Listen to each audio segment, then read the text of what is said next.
легкоатлетическую эстафету газета «Якутия» проводит вот уже 70-й раз. Это юбилейная. Что стоит отметить, первая эстафета прошла в 1944 году.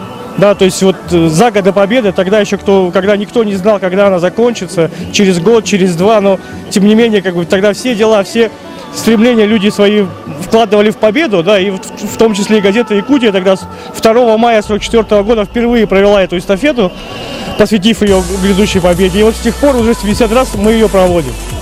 И вот в этом году нашу юбилейную эстафету поддержали и участники, потому что сегодня собралось рекордное число команд у нас, принявших участие 54, хотя когда как в прошлом году их было меньше гораздо, было 42.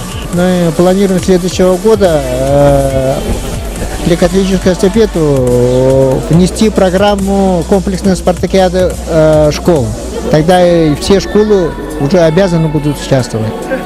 Но это не трудная задача, потому что для каждой школы я уверен, что найдется 6 девчонок и 8 мальчиков, которые смогут одолеть вот эту дистанцию, где самая длинная дистанция 1100 метров.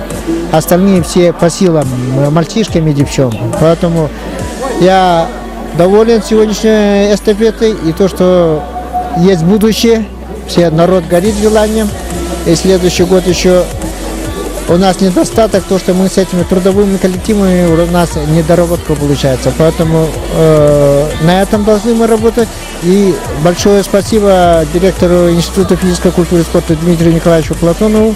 В этом году они выделили, вот, можно сказать, в последнее время самое большое количество из команд и студентов. Это включая команду сотрудников СВПУ. Это, получается, 13 команд только СВПУ выставила. Поэтому очень радует. И среднеспециальные учебные заведения в этом году тоже 9 команд. Это хорошо. Но поэтому есть будущее. Будем работать. И надеюсь, что все довольны.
Закончили соревнования 70-й эстафеты, посвященные на призы газеты «Якутия». Это действительно юбилейная дата. Это 68-я годовщина победы над фашистской Германией. И действительно, вот в этом году эстафета стала более зрелищной. Участвовали более 56 команд. 26 команд – это команды школ, и 30 – это команда СУЗов, БУЗов и профтех училищ. В следующем году, наверное, тоже ожидаем более массовые мероприятия такие. И былые времена, конечно, это у нас более 100 команд участвовало.